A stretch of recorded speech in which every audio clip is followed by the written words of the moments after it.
The gospel reading this morning is from Luke. But on the first day of the week at early dawn, they came to the tomb, taking the spices that they had prepared. Then they found the stone rolled away from the tomb, but when they went in, they did not find the body. While they were perplexed about this, suddenly 2 men in dazzling clothes stood beside them. The women were terrified, and they bowed their faces to the ground. But the men said to them, "Why do you look for the living among the dead? He is not here, but has risen. Remember how he told you while he was still in Galilee that the Son of Man must be handed over to sinners and be crucified, and on the 3rd day rise again." Then they remembered his words, and returning from the tomb, they told all of this to the 11 and to all the rest. Now it was Mary Magdalene, Joanna, Mary the mother of James, and the other women with them who told this to the apostles. But these words seemed to them an idle tale, and they did not believe them. But Peter got up and he ran to the tomb.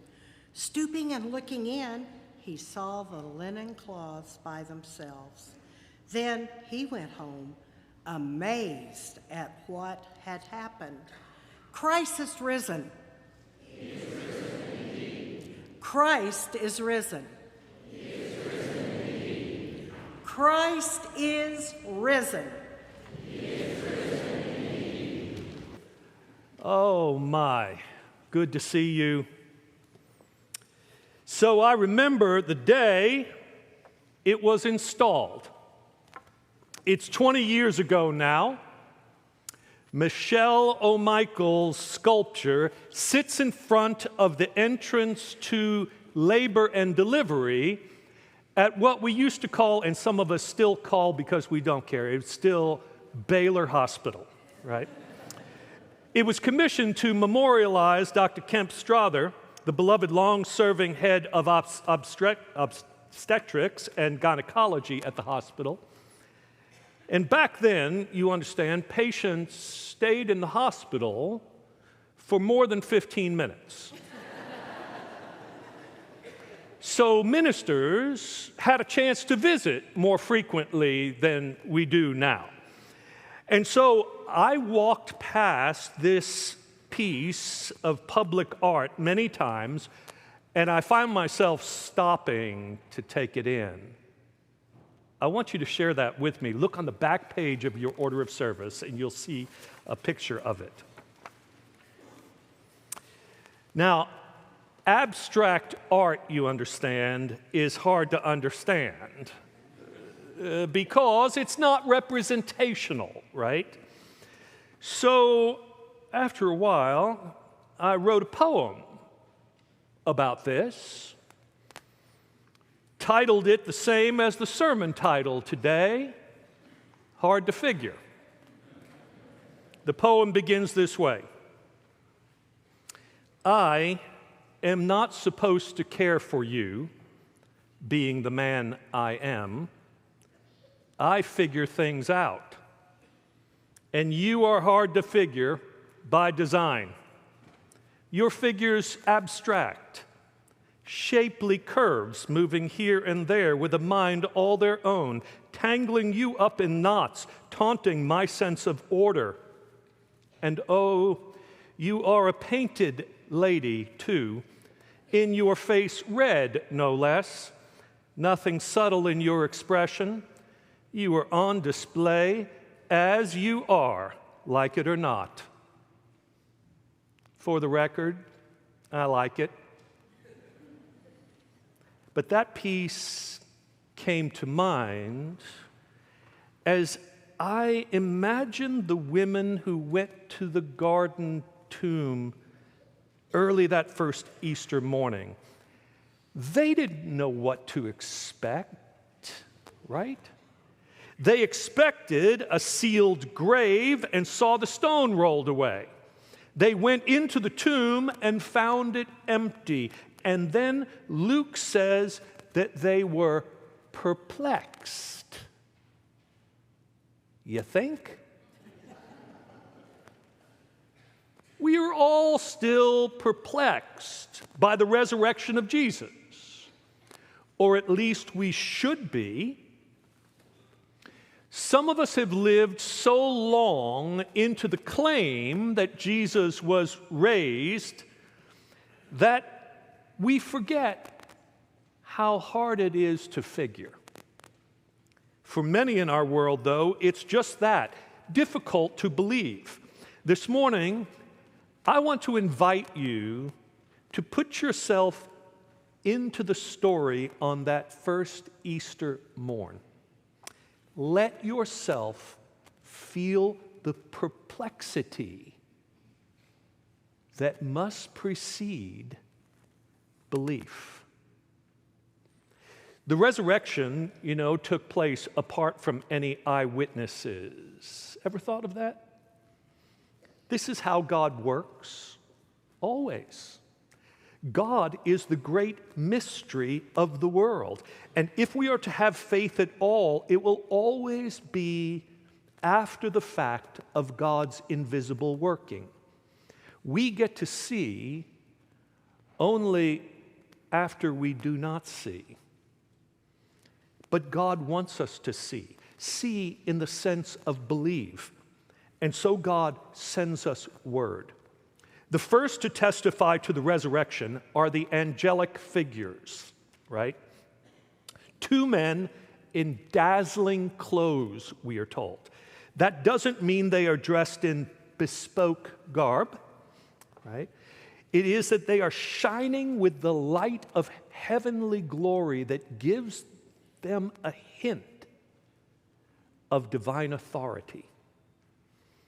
In the presence of these dazzling men, the women are terrified and bow down, just as we would expect to happen when the edge of eternity touches time. They are disoriented. Their certainty about reality itself is shaken. Why do you look for the living among the dead, the men say? He is not here, but he has risen. Now, this is the first step toward believing, and it starts with God. God objectively raises Jesus from the dead, and then God subjectively reveals to us what God has done. There is no uninterpreted, naked experience.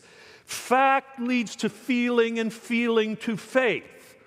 And the women are told that Jesus has been raised. He is a living presence to be sought among the living, not among the dead.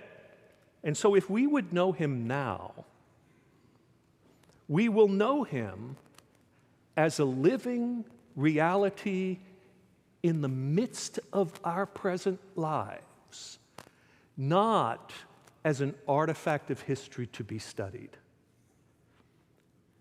A certain woman preacher talks about the time when she was preparing to make a trip to the Holy Land with a group from her church. Her husband was telling their eldest son that his mother would be going, and the boy said, "Why?" The father was a bit confused, and his response was, "Well, Jesus," right? The boy thought for a moment and then responded as if he understood the angel's admonition. He told his father, "Tell her he's not there."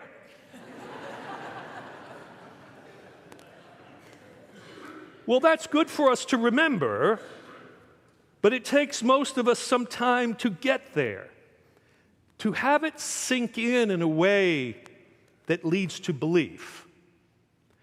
And so the two men continue. They tell the women to remember what he said to you about how he had to die and on the third day be raised, right? Well, they hadn't remembered until they were reminded. And then Luke still doesn't say they believed.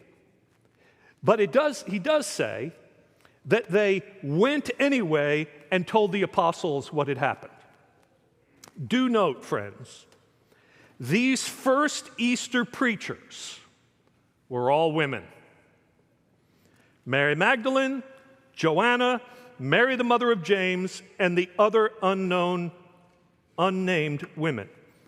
This, too, is a part of how God works. Always, surprisingly, from the bottom up, from the edges in, undermining our usual social arrangements until we learn to rearrange them properly. Right? So the women go tell the apostles, and the men's reaction is typical. Their words seemed to them an idle tale, and they did not believe them. Now, we could make much over the fact that the men didn't believe the women. That's often the case, still today, don't you know? And it's true that women in that time didn't qualify as reliable witnesses in legal matters. They were thought to be too emotional, not rational enough. And okay, that too, still today, amazingly. But let's be honest. Regardless of who it was telling them this tale, it would have been difficult to believe, wouldn't it?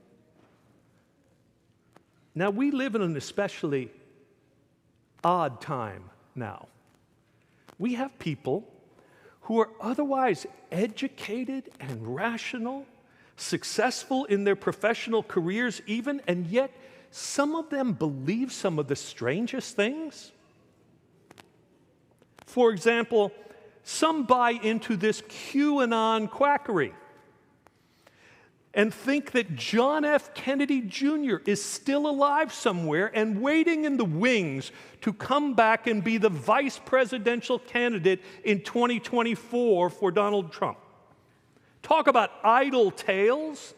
These people actually rallied in our own Dallas not long ago. Now, this is nonsense. And I wouldn't have you think that that's the kind of faith we are promoting for you to believe in this Easter proclamation. Some others, though, do see the Christian proclamation of the resurrection as an idle tale still. Something akin maybe to QAnon. And they don't believe.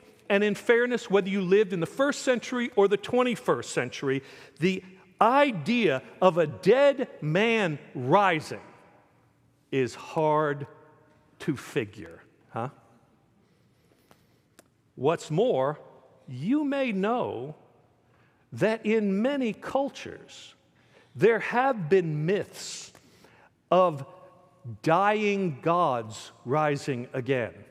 And you may think this is just another one of them and no truer than the others. Let me tell you, while that's so, all these other myths have something in common that isn't found in our Christian story.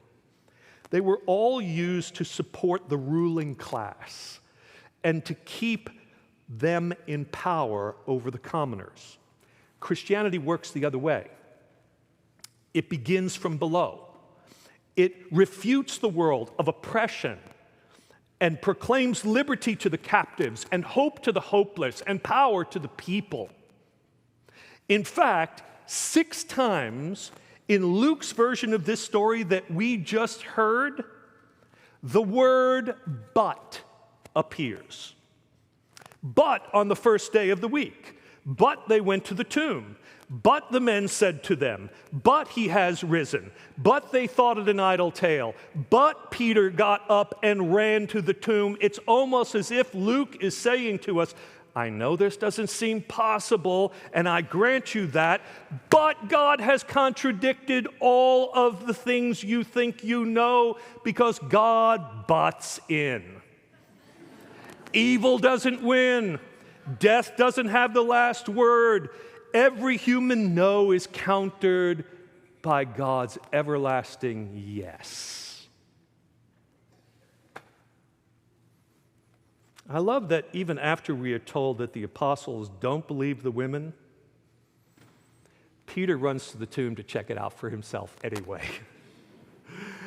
Which is just what we ought to do today. In Lewis Carroll's book, Through the Looking Glass, the sequel to Alice in Wonderland, the Queen and Alice have an exchange. "I don't care for jam," said Alice. "But it's very good jam," said the Queen. Alice responds, "Well, I don't want any today, at any rate." "Oh," said the Queen, "you couldn't have had it if you wanted it. The rule is jam tomorrow and jam yesterday, but never jam today." Alice objected. "It must come sometimes to jam today."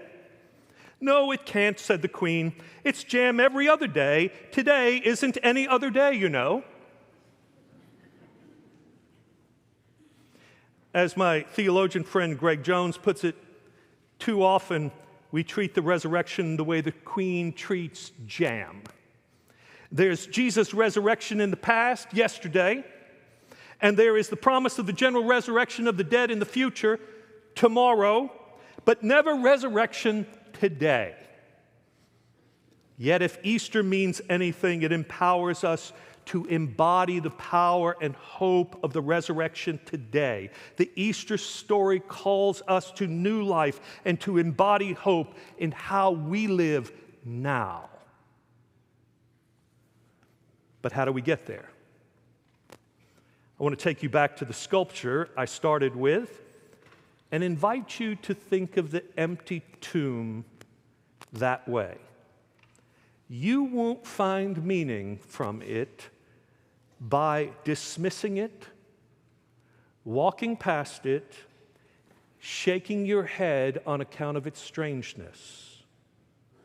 You must do as Peter did and go look for yourself. Look into it earnestly. Let it speak to you. Listen to what others say about it. Faith begins with wonder and amazement, which is what we see in Peter, because faith leads to understanding. I soon learned that the title of the sculpture is Mother and Child, which is fitting for its location, right? And the more I looked at it, the more I wondered whether the twisted steel didn't suggest the twists of the double helix structure of DNA. I started to see the empty spaces in the piece too, and I began to imagine it as a womb that was ready to give birth. Maybe that's the thing we get to when we get to the tomb. We begin to see it as a womb about to give birth to new life in us and for us. Christ Eastering forth again and again. Jam today, after all, for now every new day is Easter.